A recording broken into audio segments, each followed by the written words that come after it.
Hello guys, welcome to this video.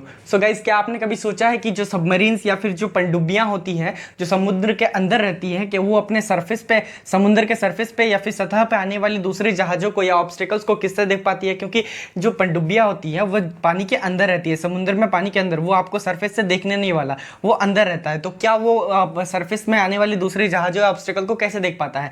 जो पनडुब्बियां होती है वो समुद्र के अंदर रहती हैं, और समुद्र के अंदर में अगर कोई दूसरा ऑब्स्टेकल या दूसरा कोई पनडुब्बी इसकी ओर अटैक करने के लिए आता है, तो ये उसे सोनार, एक टेक्नोलॉजी होती है जिसे हम कहते हैं साउंड नेविगेशन एंड रैंगिंग, इस टेक्नोलॉजी की मदद से वेव छोड़ता है और उससे पता कर लेता है। सोनार और रडार, इस तरह के टेक्नोलॉजीज के बारे में हम किसी और वीडियो में बात कर लेंगे। बस आज हम ये जानेंगे कि ये जो अपने सरफेस पे आने वाली दूसरी जहाज़ों को कैसे देख पाता है। और दूसरा एक और बहुत बड़ा डाउट है गाइस कि जो रेनबोज होता है, क्या वो हमेशा बारिश होने के बाद वो फॉर्म होता है? नहीं होता है। क्यों ऐसा नहीं होता है? वो कभी कभी बारिश होने के बाद ही आपको रेनबो देखने को मिलता है। तो इस तरह के जितने भी सवाल हैं उनका एक ही जवाब है, जिसे हम फिजिक्स में कहते हैं, एक टेक्निकल लैंग्वेज में, टोटल इंटरनल रिफ्लेक्शन, या फिर जिसे हिंदी में कहते हैं हम पूर्ण आंतरिक परावर्तन। ये एक कंसेप्ट है जो 10th या फिर 12th के स्टूडेंट्स पढ़ते हैं, लेकिन इसका हमारे डेली लाइफ के बहुत सारे एप्लीकेशंस में यूज होता है, तो हमें जान लेना इसको बहुत जरूरी है। तो सबसे पहले हम समझ लेते हैं टोटल इंटरनल रिफ्लेक्शन, फिर हम समझेंगे कि उसका इस्तेमाल करके इस तरह के और इस तरह के जो एप्लीकेशंस हमारे डेली लाइफ में दिखते हैं उसे हम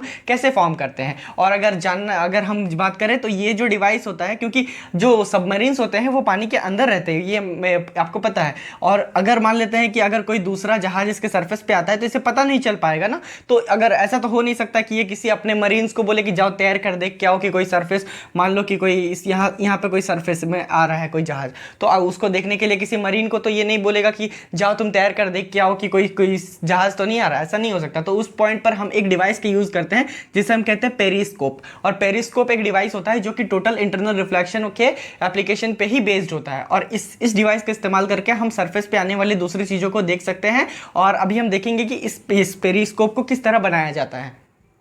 so guys, total internal reflection को समझने से पहले हमें ये समझना पड़ेगा कि ये होता क्या है, एक्चुअल में ये है क्या। तो जब हम सरफेस पे लाइट वाला चैप्टर पढ़ते हैं या कभी भी हम लाइट के बारे में पढ़ेंगे, तो लाइट के दो सबसे ज़्यादा इंपॉर्टेंट फेनोमेना जो फेमस है उसे हम कहते हैं, एक जो होता है वो होता है रिफ्लेक्शन, और दूसरा जो होता है गाइस वो होता है रिफ्रैक्शन। आपने अगर कभी भी पढ़ा होगा लाइट वाला चैप्टर किसी भी बुक में, तो वो आपको ये दो पॉइंट या फिर ये दो टॉपिक देखने को जरूर मिला होगा। तो सबसे पहला होता है रिफ्लेक्शन। तो रिफ्लेक्शन क्या होता है गाइस? जब भी लाइट किसी एक सरफेस से टकराकर उसी मीडियम में वापस लौट जाता है तो उसे हम कहते हैं रिफ्लेक्शन। और दूसरा जो फिनोमेना है जिसे हम कहते हैं रिफ्रैक्शन। तो इसमें गाइस हम बात करते हैं दो अलग अलग मीडियम्स की। अलग अलग मीडियम का मतलब क्या है कि अगर मान लेते हैं कि ये कभी भी कोई एक लाइट किसी एक मीडियम से दूसरे मीडियम में ट्रैवल करता है, जैसे हवा से या फिर एयर से लाइट ट्रैवल करके किसी दूसरे मीडियम, यानी कि पानी में, कांच में, किसी भी दूसरे मीडियम में ट्रैवल करता है, तो उस फिनोमेना को हम कहते हैं रिफ्रैक्शन। तो ये जो टोटल इंटरनल रिफ्लेक्शन एक टर्म है, ये रिफ्रैक्शन का पार्ट है। आखिर में रिफ्लेक्शन होने की वजह से बहुत लोगों को ये लगता है कि ये रिफ्लेक्शन का पार्ट है, पर एक्चुअल में ये रिफ्रैक्शन का पार्ट होता है। लेकिन इसे रिफ्लेक्शन क्यों कहते हैं हम वो भी जानेंगे। तो रिफ्रैक्शन एक्चुअल क्या होता है गाइस? जब भी लाइट किसी एक मीडियम से एक दूसरे मीडियम में ट्रैवल करता है। अच्छा, मीडियम हम कैसे डिसाइड करेंगे कि कोई एक मीडियम दूसरा मीडियम अलग अलग है? तो जब भी हम मीडियम्स की बात करते हैं तो हम उसकी डेंसिटी के ऊपर बात करते हैं। डेंसिटी इन द सेंस, जैसे आप ऐसा रोड पे बहुत स्पीड भाग सकते हो, लेकिन कीचड़ में आप उसी स्पीड से नहीं भाग सकते हो। क्यों? क्योंकि जो रोड में हवा है सिर्फ, वहां और कुछ भी मीडियम नहीं है, तो वहां पर डेंसिटी बहुत ही कम है। और कीचड़ की बात करें तो वहां पर डेंसिटी बहुत ज्यादा है। डेंसिटी का मतलब है घनत्व या फिर घना, कोई चीज कितना घना है। जैसे कि एक रूम है जिसमें सिर्फ 2 लोग हैं, तो वहां डेंसिटी कम है, लेकिन उसी रूम में अगर 100 लोग हो तो उसे हम कहेंगे वो ज्यादा डेंसर है या फिर ज्यादा डेंसिटी है। तो यहां पर वही बात करते हैं, दो अलग अलग मीडियम में जब लाइट ट्रेवल करता है किसी भी एक मीडियम से दूसरे मीडियम में, तो उसे हम कहते हैं रिफ्रैक्शन। सिंपल है। और जैसे कि मान लेते हैं ये पानी है, पानी का कोई जार में पानी रखा हुआ है, और इस पॉइंट से हम टॉर्च मारते हैं, टॉर्च से लाइट जाता है अंदर, तो ये क्या होगा इस तरह से। और हम लाइट का प्रॉपर्टीज जानते हैं कि लाइट हमेशा स्ट्रेट लाइन पे ट्रेवल करता है, लेकिन यहां पर इसे सीधे चल जाना चाहिए था, लेकिन ये सीधे नहीं जाएगा, ये थोड़ा सा अपना डायरेक्शन जो है वो डिफ्लेक्ट करता है और वो थोड़ा सा मुड़ जाएगा इस तरह से। तो इसी फिनोमेना को हम कहते हैं रिफ्रैक्शन। लेकिन इस रिफ्रैक्शन को हम टोटल इंटरनल रिफ्लेक्शन में कैसे पढ़ेंगे, तो आइए उसको भी समझते हैं। So guys total internal reflection में हम आते हैं, तो इसको समझने से पहले हमें एक और टर्म समझना पड़ेगा जिसे हम कहते हैं क्रिटिकल एंगल। ये ज़्यादा ही आपको फिजिक्स वाला टर्म है और ये समझ में भी सबको नहीं आ पाएगा। जो कि स्टूडेंट्स जो कि पढ़ाई कर रहे हैं उनको समझ में आएगा, और बाकी अगर आप देखना चाहते हैं तो बिल्कुल देख सकते हैं, वरना आप थोड़ा सा स्किप करके आगे जाके एप्लीकेशंस के बारे में देख सकते हैं। तो क्रिटिकल एंगल क्या होता है? तो क्रिटिकल एंगल को समझने के लिए सबसे पहले एक फेनोमेना हम लेते हैं गाइस।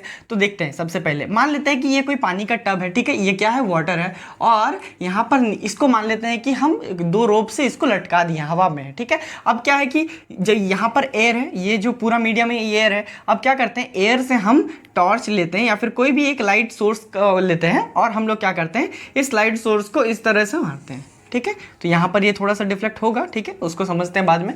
पर अभी के लिए ये समझते हैं कि जैसे ही वो इस मीडियम से दूसरे, मतलब मान ले कि यहाँ पे भी हवा है, ठीक है ना, एयर है, जैसे ही वो वाटर से एयर में जाएगा, अभी हमने थोड़ी देर पहले पढ़ा था रिफ्रैक्शन का मतलब क्या होता है कि जब भी लाइट किसी एक मीडियम से दूसरे मीडियम में ट्रैवल करती है तो वो अपने रास्ते से थोड़ा सा मुड़ जाती है, जिसे हम रिफ्रैक्शन कहते हैं। तो इस पोजिशन में भी हमें क्या होगा कि लाइट को सीधा चले जाना चाहिए था, लेकिन वो क्या होगा, थोड़ा सा मुड़ जाएगा इस तरह से डायरेक्शन। लेकिन इसको समझने के लिए, क्रिटिकल एंगल को समझने के लिए, इसको हम थोड़ा सा और आगे लेते हैं। मान लेते हैं कि ये टॉर्च का डायरेक्शन हम यहाँ से उठाकर यहाँ पर रख देते हैं, लेकिन पॉइंट जो है वही उसी पॉइंट पर करते हैं। तो क्या होगा, इस तरह से लाइट यहाँ जाएगा और इस तरह से मुड़ जाएगा।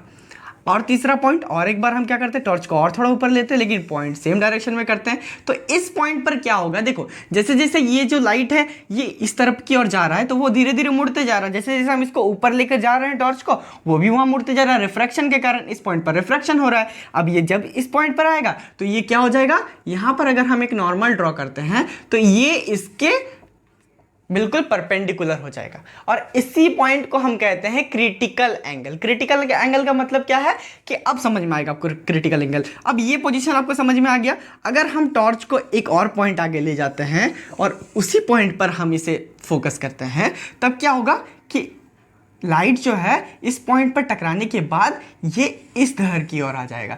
तो यहाँ पर आपको डिफरेंस क्या दिखने को मिल रहा है कि ये फेनोमेना तो रिफ्रैक्शन का है, लेकिन लाइट जिस मीडियम से ट्रैवल कर रहा था, जैसे कि इस मीडियम में पानी से गया यहाँ, और इसको रिफ्रैक्शन होने के लिए दूसरे मीडियम में जाना था, लेकिन ये दूसरे मीडियम में ना जाकर क्या हुआ, ये उसी मीडियम में ही वापस आ गया। और इसी फेनोमेना के लिए हम इसे कहते हैं रिफ्लेक्शन। क्यों? क्योंकि रिफ्लेक्शन का डेफिनेशन क्या था कि जब लाइट किसी एक मीडियम में ट्रैवल करती है और उसी मीडियम में वापस आती है तो उसे रिफ्लेक्शन कहते हैं। लेकिन एक्चुअल में है ये रिफ्लेक्शन का पार्ट नहीं, ये रिफ्रैक्शन का पार्ट है। लेकिन चूंकि ये जिस मीडियम से जा रहा है उसी मीडियम में वापस आ जा रहा है, तो इसे हम कहते हैं रिफ्लेक्शन। अब समझते हैं गाइस क्रिटिकल एंगल। तो आपको पता है कि जब भी कोई भी इंसिडेंट एंगल, जिसे हम लोग इसको, जो भी लाइट इंसिडेंट होता है उसे हम इंसिडेंट रे कहते हैं, और जो भी लाइट टकराने के बाद रिफ्रैक्ट हो जाता है उससे हम रिफ्रैक्टिव रे कहते हैं। तो रिफ्रैक्टिव रे जब भी ऐसा इंसिडेंट रे जिसमें रिफ्रैक्टिव रे नॉर्मल के साथ परपेंडिकुलर हो जाता है, उसे हम कहते हैं क्रिटिकल एंगल। सिंपल सा बात है, जब भी कोई भी इंसिडेंट रे और रिफ्रैक्टेड रे परपेंडिकुलर हो जाता है नॉर्मल के, तो उसे हम कहते हैं क्रिटिकल एंगल। और जब भी ये इंसिडेंट एंगल थोड़ा सा क्रिटिकल एंगल से थोड़ा सा ज्यादा होता है, उस पॉइंट पर क्या होता है, इसी पॉइंट पर जब लाइट थोड़ा सा ऊपर हो गया और ये उस मीडियम में न जाकर इसी मीडियम में वापस आ गया, इसे ही हम कहते हैं टोटल इंटरनल रिफ्लेक्शन। टोटल का मतलब है पूर्ण, इंटरनल का मतलब है उसी मीडियम में इंटरनली पूर्ण रूप से, और रिफ्लेक्शन का मतलब परावर्तन। अगर लाइट किसी एक मीडियम में जाकर उसी मीडियम में वापस आती है तो उसे हम कहेंगे टोटल इंटरनल रिफ्लेक्शन। लेकिन ये रिफ्लेक्शन से थोड़ा सा अलग है। तो आई होप गाइस कि आपको टोटल इंटरनल रिफ्लेक्शन समझ में आ गया होगा। अब हम बात करेंगे कि इसके बेसिस पे कितने सारे एप्लीकेशन सब डेली लाइफ में यूज करते हैं। सो गाइस जब समझते हैं हम लोग सबमरीन किस तरह से सरफेस में रहने वाली किसी भी चीज़ों को देख पाती है। तो मान लेते हैं कि ये एक पेरिस्कोप है। पेरिस्कोप क्या होता है कि एक इस तरह का एक सरफेस या फिर एक कोई भी एक बॉक्स टाइप का होता है, जिस पर हम दो इस तरफ से एक मिरर इस पॉइंट पर लगाते हैं, ये एक मिरर है, और यहाँ पर एक मिरर लगाते हैं। इससे क्या होता है गाइस, और मान लेते हैं कि सबमरीन, तो सबमरीन इस तरह से रहता है मान लेते हैं, ठीक है। तो ये वाला जो पार्ट होता है, ऊपर वाला पार्ट, वो क्या होता है कि समुद्र से बाहर सरफेस पे रहता है, ऊपर रहता है, ठीक है। अब क्या होता है, मान लेते हैं कि यहाँ पर सरफेस है, ठीक है, यहाँ पर समुद्र है।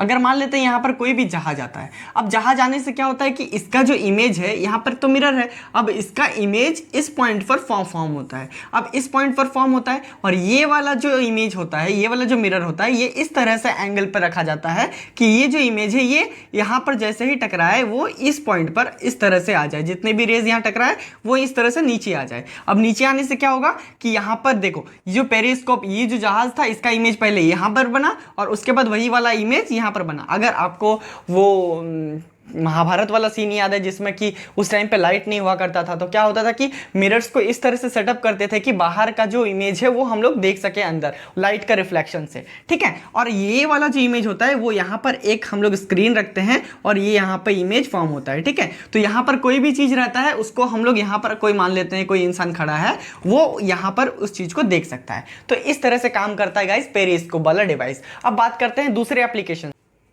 सो गाइस बात करते हैं दूसरे एप्लीकेशंस पे। क्या आपने कभी सोचा है कि हमेशा बारिश होने के बाद रेनबो फॉर्म क्यों होता है, क्यों नहीं होता है, कभी कभी ही क्यों होता है? तो उसका भी रीजन टोटल इंटरनल रिफ्लेक्शन है। तो समझ लेते हैं पहले रेनबो कैसे फॉर्म होता है। तो मान लेते हैं कि ये कोई एक सन है, मतलब कि जो सन है, और यहाँ पर हमारा बारिश होने के बाद जो भी एयर ड्रॉप्स हमारे हवा में रह जाते हैं वो है, ठीक है। ये अब क्या होता है कि जैसे सन का रे यहाँ पर आता है, अब हम जानेंगे यहाँ पर, तो ये तो यहाँ पर तो वैक्यूम है, यहाँ पर तो नॉर्मल एटमॉस्फेयर है, तो यहाँ पर ये नॉर्मली आ जाता है। लेकिन जैसे ही ये, चूंकि ये तो हम लोग का वाटर ड्रॉपलेट है ना, तो ये वाटर दूसरा मीडियम हो जा रहा है, एयर और ये वाटर दो अलग अलग मीडियम है। और मैंने कहा था कि जब लाइट एक मीडियम से दूसरे मीडियम में ट्रेवल करती है उसे हम क्या कहते हैं, रिफ्रैक्शन। तब लाइट यहाँ पर थोड़ा सा मुड़ जाएगा अपना डायरेक्शन से, आपको पता है। और यहां पर जैसे ही मुड़ जाता है ना, तो इस पॉइंट पर कभी कभी क्या होता है, टोटल इंटरनल रिफ्लेक्शन फॉर्म होता है। टोटल इंटरनल रिफ्लेक्शन क्या होता है, जब भी इंसिडेंट रे क्रिटिकल एंगल से ज्यादा हो जाता है तब वहां पर टोटल इंटरनल रिफ्लेक्शन फॉर्म होता है। और क्रिटिकल एंगल क्या होता है कि इंसिडेंट रे कभी भी रिफ्रैक्टेड रे और नॉर्मल आपस में परपेंडिकुलर ड्रॉ करता है, तो उसे हम कहते हैं क्रिटिकल एंगल। कभी भी क्रिटिकल एंगल से ज्यादा नहीं होना चाहिए इंसिडेंट एंगल, नहीं तो क्या हो जाएगा, टोटल इंटरनल रिफ्लेक्शन। और यहां पर टोटल इंटरनल रिफ्लेक्शन हो पाता है। और टोटल इंटरनल रिफ्लेक्शन का क्या मतलब है कि उसी मीडियम में लाइट रिफ्लेक्ट कर जाएगा जिस मीडियम में आया है, और ये बाहर ना जाकर, देखो नॉर्मल रिफ्रैक्शन में क्या होना चाहिए कि लाइट यहां से फिर से इधर मुड़ जाना चाहिए, दूसरे बाहर चला जाना चाहिए, उसका हवा में फिर से चला जाना चाहिए, लेकिन ऐसा नहीं होता है।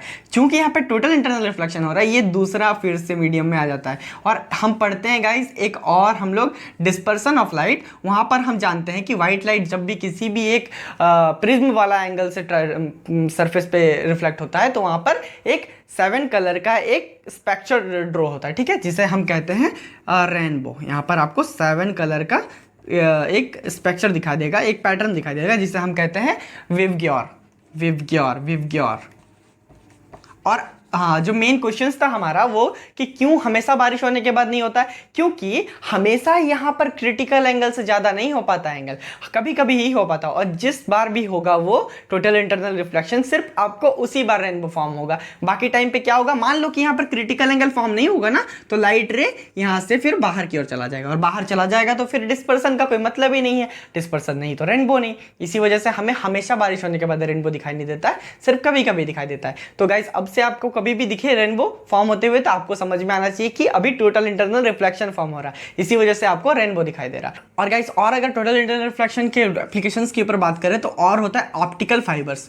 ऑप्टिकल फाइबर अगर आपको पता हो, अगर स्क्रीन में आपको फोटो दिख रहा हो, लेकिन ऑप्टिकल फाइबर क्या होता है, ये एक तरह का केबल होता है जो कि हम लोग अभी के टाइम पे डेटा ट्रांसफर के लिए यूज करते हैं, साथ ही इंटरनेट के लिए भी यूज करते हैं। और अगर आपको पता हो कि नासा जैसे जो ऑर्गेनाइजेशंस होते हैं वो अपना इंटरनेट बनाते हैं ताकि वो अपना ऑर्गेनाइजेशंस में हाई स्पीड डेटा ट्रांसफर कर सके, तो वहां पर भी ऑप्टिकल फाइबर यूज होता है। और आजकल क्या है कि आपको जियो फाइबर के बारे में पता चल रहा होगा, तो ये भी क्या है कि ऑप्टिकल फाइबर है। हमारे पूरे देश में ऑप्टिकल फाइबर बिछाया जा रहा है जिससे कि इंटरनेट की कनेक्टिविटी हर एक पॉइंट पर मिल सके। तो ये ऑप्टिकल फाइबर जो जिस एप्लीकेशन पर काम करता है उसे भी हम टोटल इंटरनल रिफ्लेक्शन कहते हैं। और अगर बात करें तो बहुत सारे चीज़ों में यूज होता है हमारा टोटल इंटरनल रिफ्लेक्शन। तो अभी के लिए इस वीडियो में इतना ही रखते हैं गाइस। और अगर आपको ये वीडियो अच्छा लगा हो, पसंद आया हो, समझ में आया हो, तो आप लाइक करें, सब्सक्राइब करें और शेयर करें। और अगर आपको कोई भी डाउट है वीडियो के रिलेटेड तो आप प्लीज़ कमेंट बॉक्स में कमेंट करें, और अगर हो सके तो मैं जितना जल्दी हो सकेगा उसको रिजॉल्व करने का कोशिश करूंगा। तब तक के लिए सेफ रहे घर में और खुश रहें। बाय।